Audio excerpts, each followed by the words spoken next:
Hello students, हमारा topic है हठ योग में आसन। जैसे हठ योग में अलग अलग टॉपिक दिए गए हैं, तो इसमें षटकर्मों की बात आती है, प्राणायाम की बात आती है, आसनों की बात आती है, बंध मुद्राओं की बात आती है। तो बहुत सारे टॉपिक इसके अंतर्गत है। तो एक टॉपिक इसके अंतर्गत है हठ योग में आसन। तो आसनों का संबंध हमारे शरीर से है, फिजिकल एक्सरसाइज से है, और स्वस्थ शरीर में स्वस्थ मन रहता है। इसलिए आसन हमारे लिए अनिवार्य है। आसन हमारे शरीर को अलग अलग तरह से, आध्यात्मिक दृष्टि से कहें, मानसिक दृष्टि से कहें या शारीरिक दृष्टि से कहें, आसन हमारे लिए उपयोगी बनते हैं। इसलिए हमारा जो शरीर है वो दृश्य जगत का है, स्थूल जगत का है, वो हमारे सामने, उसको हम देख सकते हैं। तो साधना के लिए भी शरीर को ही माध्यम बनाया। तो कहा गया कि शरीर माध्यम खलु धर्म साधनम। तो इस शरीर को साधने के अलग अलग तरीके भी बता दिए योगाचार्यों ने। तो उन्हीं तरीकों में, उन्हीं अभ्यासों में एक अभ्यास है आसन। आसन आस धातु से बना है, जिसका अर्थ बैठने के संदर्भ में लिया जाता है। स्थिर पूर्वक, सुखपूर्वक, जिसमें हम लंबे समय तक बैठ सकते हैं, उसको आसन की संज्ञा दी गई है। आसन एक नहीं, आसन अलग अलग प्रकार के हैं। और कहा गया है कि 84 लाख आसन हैं, लेकिन 84 लाख आसन सामान्य व्यक्ति के लिए संभव नहीं हो सकते हैं। तो 84 आसनों को प्रमुखता दी गई है। तो 84 आसनों में भी 32 आसन प्रमुख माने गए हैं। तो हठ योग के ग्रंथों में इन 32 आसनों का ही वर्णन मिलता है। ऐसे तो हठ रत्नावली में 84 आसनों का वर्णन है, लेकिन उनके नाम निर्दिष्ट नहीं है। इतना कहा गया है कि हठ रत्नावली में 84 आसनों को महत्व दिया गया है। तो जो आसन हमारे सामने हैं, तो हम उन आसनों की अगर बात करें, तो ये आसन हमारे लिए कई तरह से, हमारे स्वास्थ्य के लिए, हमारी साधना के लिए उपयोगी हैं। और शरीर को सुदृढ़ बनाने में, मजबूत बनाने में, उसको लचीला बनाने में, उसको साधना के अनुकूल बनाने में इनका महत्वपूर्ण रोल होता है। आसनों के लिए पूर्व आवश्यकताएं क्या है? जब हम आसन करें या जब साधक आसन करता है, तो उसको पूर्व में क्या क्या बातों का, किन किन बातों का उसको ध्यान रखना चाहिए, ताकि वह आसन में सफल हो सके। आसन जितना हमारे शरीर के लिए उपयोगी है, अगर उसको सही ढंग से किया जाए तब तो उसका असर सही पड़ता है। लेकिन वही आसन की क्रिया अगर गलत तरीके से हो, तो व्यक्ति को देने भी पड़ सकते हैं। तो सावधानियां भी इसमें बहुत ज़रूरी हैं, और हर आसन हर किसी के लिए नहीं है। तो इन सभी बातों का ध्यान रखना चाहिए। तो कुछ प्रमुख आवश्यकताएं बताई गई हैं कि जब हम आसन करें तो हमारा पेट खाली हो। खाली पेट आसन प्रातःकाल अच्छा माना गया है, क्योंकि जब हम सुबह उठते हैं तो 8-10 घंटे का गैप पेट को मिल जाता है। मतलब हम बिना खाए होते हैं सुबह में, तो पेट खाली रहता है। तो उस समय आसन के लिए उपयोगी बताया गया है। और इसके अतिरिक्त भी अगर कोई साधक तो करते रहते हैं आसन, और सामान्य अवस्था में भी कोई आसन करे, तो पेट खाली हो, 4 घंटे के बाद, खाना खाने के, भोजन के 4 घंटे के बाद आसन होना चाहिए। क्योंकि खाना खाने के बाद खाना पचने में ही 4-5 घंटे लगते हैं। तो इसलिए जब तक खाना पचेगा नहीं, तो आसन आसानी से नहीं हो पाएंगे। तो इसलिए खाली पेट आसनों को बताया गया है। दूसरा बताया कि हमारा जो आसन का स्थान है वो स्वच्छ एवं हवादार हो। स्थान अगर स्वच्छ होता है, सुंदर होता है, हवादार होता है, तो वहाँ आसन करने में मन लगेगा, वहाँ इंटरेस्ट जागेगा। अगर अस्वच्छ है, गंदगी है चारों तरफ, और वेंटिलेशन, पूरी तरह से वेंटिलेशन नहीं है, तो वह स्थान स्वास्थ्य की दृष्टि से अच्छा नहीं माना गया है। तो इसलिए स्थान का भी ध्यान रखना गया है। जैसे हठ योग में साधक के लिए मठ या कुटीर की बात है कि वो भी हवादार, स्वच्छ, सुंदर होनी चाहिए। तो ऐसे ही आसन के लिए भी जो स्थान है वो स्वच्छ, सुंदर होना चाहिए। ये सारे हठ योग के ही अंग है, उसी के अंतर्गत आते हैं। तो सब एक दूसरे से मिले हुए हैं।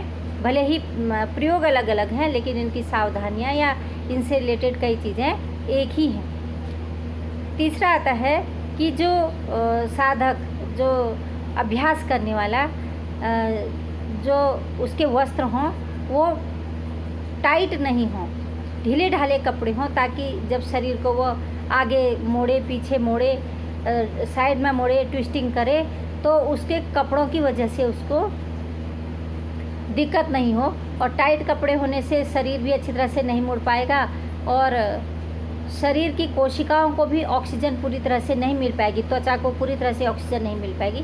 तो इसलिए कपड़े ढीले ढाले होने चाहिए। बिछाने के लिए जो दरी है या चटाई है वो सुव्यवस्थित हो। कई बार ऐसे होता है कि दरी या चटाई बिछी होती है लेकिन फर्श फिसलने वाला होता है, तो उसमें उस दरी या चटाई के फिसलने की संभावना रहती है। तो ऐसा ना हो कि आसन करते करते दरी फिसल गई या चटाई फिसल गई, तो उससे चोट लगने की संभावना रहती है। तो इसलिए जो बिछाने का स्थान या दरी हो वो भी सुव्यवस्थित हो ताकि वह फिसले नहीं। एक आता है कि पहले सरल आसन करने चाहिए। सरल आसन मतलब सरलता से कठिनता की ओर। ये शिक्षा का सिद्धांत भी है। शिक्षा में भी ये बताया गया कि सरल से कठिन की ओर। पहले अक्षर ज्ञान कराया जाता है, उसके बाद कठिन कठिन चीज़ों का अभ्यास कराया जाता है। तो पहले प्रारंभ में सरल आसन, कुछ यौगिक क्रियाएं हैं, सूक्ष्म व्यायाम हैं और वार्म अप की क्रियाएं हैं, ये करनी चाहिए ताकि शरीर आसन करने के लिए तैयार हो जाए। तो सरलता से कठिनता की ओर का सिद्धांत अपनाना चाहिए, सरल आसन करने चाहिए। प्रत्येक आसन के लिए सावधानी रखनी चाहिए। प्रत्येक आसन की अलग अलग सावधानियां हैं, तो प्रत्येक आसन के विषय में जो सावधानी है उनको ध्यान में रखना चाहिए। बीमारी के दौरान अथवा विशेष परिस्थितियों में चिकित्सक की सलाह लेनी चाहिए। कुछ आसन ऐसे हैं जो बीमारी को दूर करने के लिए होते हैं। हाई ब्लड प्रेशर है, जैसे हाई ब्लड प्रेशर को दूर करने के लिए, लो बीपी को दूर करने के लिए, माइग्रेन के लिए या कमर दर्द के लिए होते हैं। लेकिन उसमें भी ये देखा जाता है कि जो मरीज है वो उसको कर पा रहा है कि नहीं कर पा रहा है, या उसको कौन से आसन कराए जाने चाहिए, कौन से नहीं कराने चाहिए। तो इसके बारे में भी चिकित्सक की सलाह अगर होती है तो जो अभ्यास करने वाला होता है या जो साधक है उसको कठिनाइयाँ नहीं होती हैं। आसनों का अभ्यास धीरे धीरे करना चाहिए। जैसे झटके से आसन करना, उससे शरीर के किसी भी अंग प्रत्यंग पर झटके लगने से मांसपेशियों में दर्द हो सकता है, खिंचाव हो सकता है या हड्डियों में प्रॉब्लम हो सकती है। तो इसलिए आसन का अभ्यास धीरे धीरे करना चाहिए। एकदम से करने से, झटके से करने से, माना आगे झुकने वाले आसन, पश्चिमोत्तानासन किया और झटके के साथ किया तो रीढ़ की हड्डी पर उसका गलत प्रभाव पड़ सकता है और स्लिप डिस्क की संभावना हो सकती है। या ऐसे कोई भी आसन हो, हलासन हो, सर्वांगासन हो, कोई भी आसन जिसमें शरीर आगे की तरफ झुकता है या पीछे की तरफ झुकता है, तो उसमें सावधानी के साथ करना चाहिए। और प्रत्येक आसन के साथ श्वास प्रश्वास का ध्यान रखना चाहिए, क्योंकि श्वास प्रश्वास ये यौगिक योगासन है। ये खाली व्यायाम नहीं है, योगासन है। तो योगासन में शरीर और मन वो एक ही दिशा में, एक ही डायरेक्शन में होने चाहिए। तो जैसे जैसे शरीर क्रिया करे, मन भी उसके साथ और श्वास उससे के साथ जुड़ा रहे, तो एकाग्रता और बढ़ती है। भोजन सात्विक एवं संतुलित होना चाहिए। आसनों के लिए, आसन में ऊर्जा का व्यय होता है, तो जो भोजन है, भोजन भी उसी हिसाब से होना चाहिए और भोजन सात्विक और संतुलित होना चाहिए। शरीर के लिए जिन जिन तत्वों की आवश्यकता है वो उस भोजन में होने चाहिए। विशेष माना ये बताया गया है कि जैसे छोटे बच्चे हों तो छोटे बच्चों को, जैसे 10 साल से कम उम्र के बच्चे हों, उनको कठिन आसन नहीं कराने चाहिए, क्योंकि बच्चे उस आसन को करने में भले ही वो लचीले हों लेकिन उनके लिए वो वर्जित किया गया है ताकि उनके शरीर पर कोई, उनके ग्रोथ पर कोई गलत प्रभाव न पड़े। तो आसनों से पूर्व अगर सावधानियों को जान लिया जाए तो आसन का गलत प्रभाव नहीं पड़ेगा, उसका सही प्रभाव पड़ेगा। फिर आता है कि आसन के लक्षण क्या है। लक्षण का मतलब इसमें ये बताया गया है कि कुछ क्या फीचर्स इसके हो सकते हैं, आसनों के क्या फीचर्स हैं।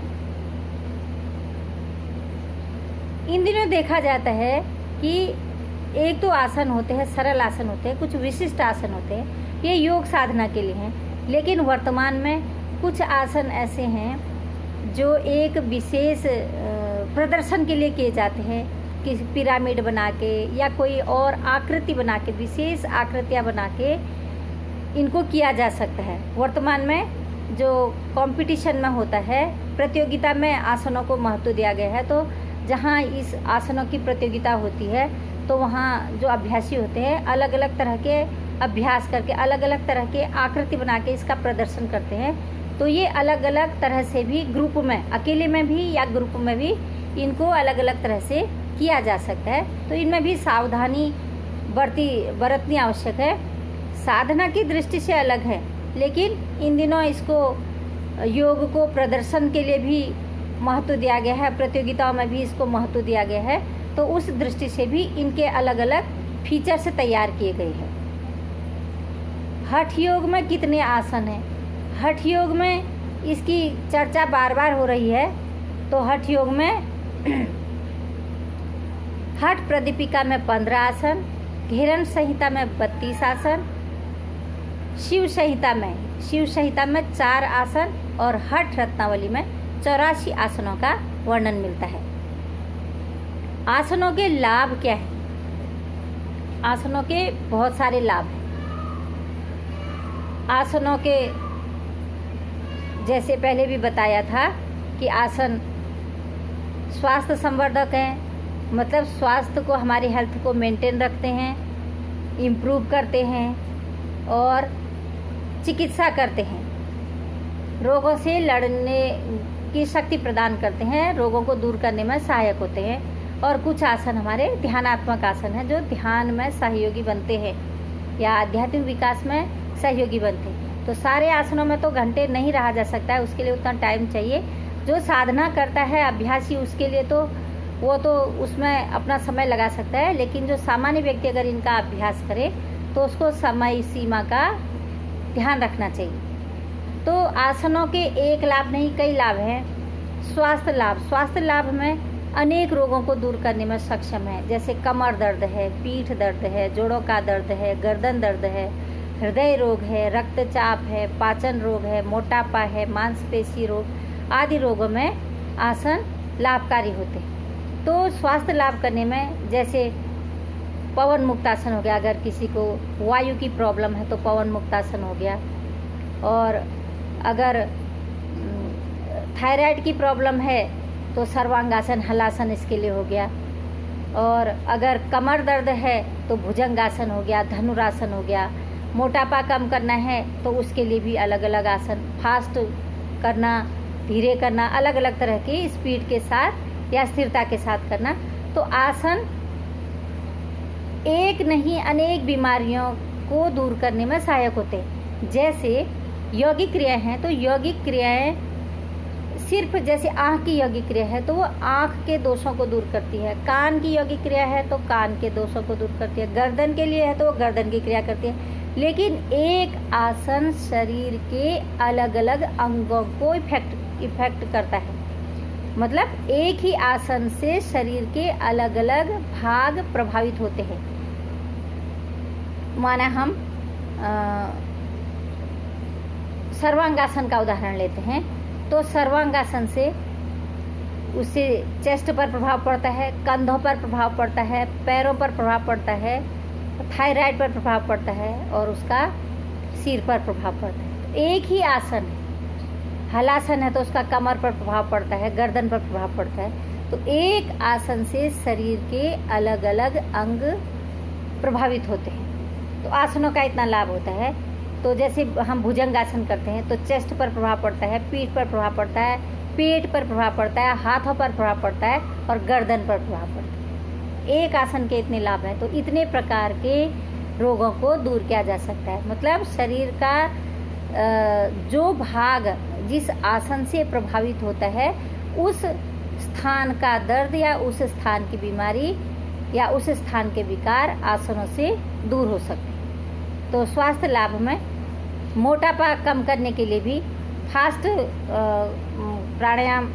आसन फास्ट स्पीड के साथ करके या डेली रूटीन के साथ करके या संख्या में 5 बार एक ही आसन को 10 बार 15 बार अपनी योग्यता और क्षमता के अनुसार इनका अभ्यास करके, और जैसे मांसपेशी रोग है उनको दूर करने में बहुत सारे आसनों के लाभ हैं। स्वास्थ्य लाभ के लिए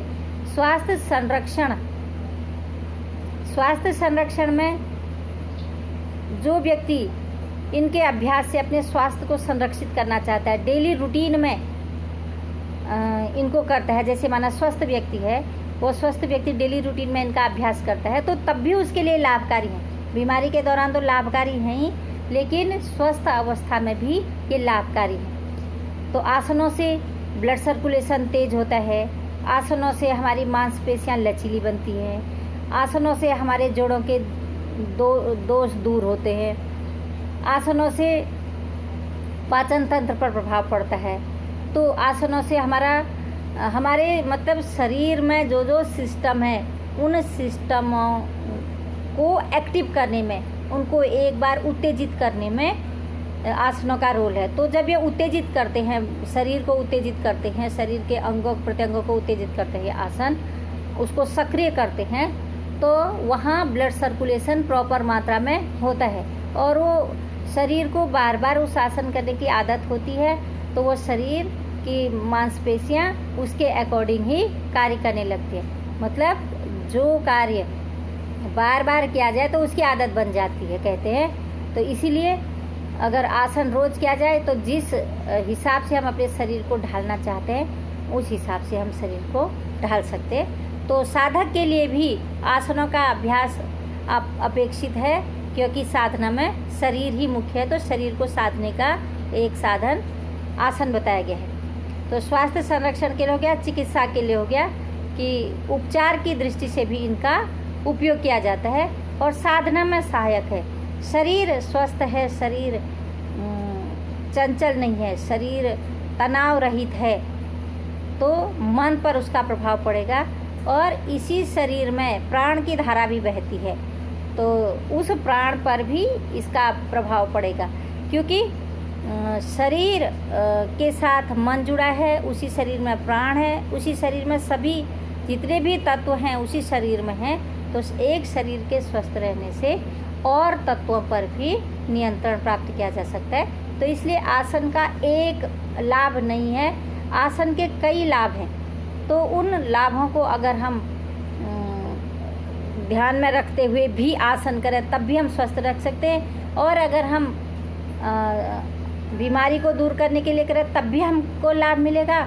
और अगर हम सामान्य अवस्था में भी शरीर को सौष्ठव बनाए रखने के लिए, इसको कांतिमय बनाने के लिए भी, या स्वास्थ्य की प्रसन्नता बनाए रखने के लिए, शरीर की स्फूर्ति बनाए रखने के लिए भी अगर हम आसनों का अभ्यास करते हैं तो आसन सावधानियों के साथ किया जाए तो आसनों का बहुत लाभ होता है। इसके बाद आता है आसनों में सावधानियाँ। आसनों में क्या सावधानियाँ बरतनी चाहिए? कोई भी कार्य बिना सावधानी के संपन्न हो जाए यह आवश्यक नहीं है, तो प्रत्येक कार्य में सावधानी आवश्यक है। तो आसनों के लिए भी सावधानियाँ बताई गई कि इसकी क्या प्रिकॉशंस है। इसमें बताया गया है कि भोजन का विशेष ध्यान देना चाहिए, खाना खाने के तुरंत बाद आसन नहीं करने चाहिए, और भोजन के 4 घंटे बाद आसनों का अभ्यास करना चाहिए। तनावपूर्ण आसनों का जो अभ्यास है वो तनावपूर्ण स्थिति में नहीं अपितु शिथिल होकर के करना चाहिए, क्योंकि तनावपूर्ण अवस्था में आसन करने से एक तो मानसिक तनाव होता है, उसका प्रभाव शरीर पर पड़ता है, और शरीर को जब हम आसन करते हैं शरीर में, तो आसनों से क्या होगा, आसनों से गर्मी भी बढ़ेगी। तो एक तरफ से व्यक्ति तनावग्रस्त है और दूसरी तरफ से और शरीर को गर्मी मिलती है, ऊर्जा मिलती है। तो इसलिए कहा गया है कि शरीर जब व्यक्ति का मन शांत हो, शरीर शिथिल हो, उस अवस्था में आसन करे तो उसका इफेक्ट ज़्यादा पड़ेगा। शांत अवस्था में किया हुआ कार्य ज़्यादा इफ़ेक्टिव होता है। और सभी आसन सभी के लिए संभव नहीं हो सकते कि आसन अगर योग में बताए गए हैं तो ज़रूरी नहीं है कि सारे आसन सभी के लिए संभव हैं। किसी का शरीर मोटा होता है लेकिन लचीला होता है, किसी का शरीर पतला होता है लेकिन वह अकड़न होती है उसमें। तो इसलिए शरीर के नेचर को देखते हुए, शरीर की प्रकृति को देखते हुए आसन करने चाहिए। जोर ज़बरदस्ती के साथ आसन नहीं करने चाहिए। तो इसलिए अपने शरीर की प्रकृति, शारीरिक अवस्था, मानसिक अवस्था को ध्यान में रखते हुए आसनों का अभ्यास करना चाहिए। आसनों का अभ्यास झटके से नहीं करना चाहिए। झटके से करने से मांसपेशियों में खिंचाव आ सकता है या दर्द हो सकता है या बोन से रिलेटेड कोई प्रॉब्लम हो सकती है। बीमार व्यक्ति को आसन कराते समय विशेष सावधानी रखनी चाहिए, क्योंकि बीमार व्यक्ति के लिए भी हैं आसन, लेकिन ज़्यादा कमज़ोर व्यक्ति है, किसी का ऑपरेशन हुआ है, तो ऐसी अवस्था में आसन नहीं करवाने चाहिए। अगर ज़्यादा कमज़ोरी है व्यक्ति को तो कमज़ोर व्यक्ति आसन नहीं कर सकता है और उसको आसन कराने भी नहीं चाहिए। तो इस बात का ध्यान रखना चाहिए कि बीमार व्यक्ति के लिए योगासन के अंतर्गत कौन सी क्रिया उसके लिए अच्छी है, तो उसके अकॉर्डिंग करनी चाहिए। और विशेष परिस्थितियों में चिकित्सक की सलाह आवश्यक है और अपनी क्षमतानुसार चिकित्सक से पूछ के आसन करने चाहिए या करवाए जाने चाहिए और अपनी क्षमता के अनुसार आसनों का अभ्यास करना चाहिए। अगर अपनी क्षमता के अनुसार नहीं करेंगे, देखा देखी में आसन करेंगे तो उसका गलत प्रभाव पड़ सकता है। तो इसलिए आसन में एक नहीं अनेक सावधानियां हैं और प्रत्येक आसन के बीच में रिलैक्सेशन आवश्यक है। एक आसन किया, थोड़ी देर के लिए रिलैक्सेशन करवाया बॉडी को, फिर दूसरा आसन, फिर तीसरा आसन, फिर चौथा आसन, ऐसे। तो लगातार आसन करने से एक तो स्टार्टिंग में थकान हो जाएगी, थकान होगी तो फिर आसनों का अभ्यास पूरी तरह से नहीं हो पाएगा। तो इसलिए धीरे धीरे और शिथिलता के साथ और बॉडी को रिलैक्स करते हुए आसनों का अभ्यास किया जाए तो इसका जो प्रभाव है वो हर दृष्टि से अभ्यासी के लिए या साधक के लिए उपयोगी हो सकता है। धन्यवाद।